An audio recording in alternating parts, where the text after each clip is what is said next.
کیا آپ کو معلوم ہے کہ گہرا زخم کیا ہوتا ہے؟ یہ کسی تلوار یا خنجر کی نوک کا نہیں ہوتا، بلکہ یہ زبان کا ہوتا ہے۔ زبان کا زخم اتنا گہرا ہوتا ہے کہ وہ کسی کی بھی زندگی کو بنا اور سنوار سکتا ہے، یا کسی کے ساتھ آپ کے تعلق کو ختم کر سکتا ہے۔ کہا جاتا ہے کہ غالب کا ایک شاگرد غالب کے پاس آیا اور کہنے لگا کہ میں شاعری نہیں کر سکتا۔ تو غالب نے جواب میں سے کہا کہ یہ تم نے سب سے اچھا شعر کہا۔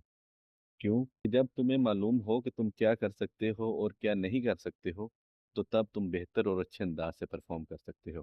لیکن شاید کیا آپ نے سوچا کہ غالب کے وہ الفاظ اس کو اچھا شاعر بننے میں کتنے زیادہ مددگار ثابت ہوئے ہوں گے؟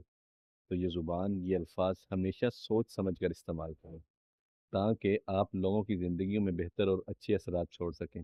اگر آپ مزید ایسی مختصر اور دلچسپ باتیں سیکھنا چاہتے ہیں تو چینل کو سبسکرائب کریں۔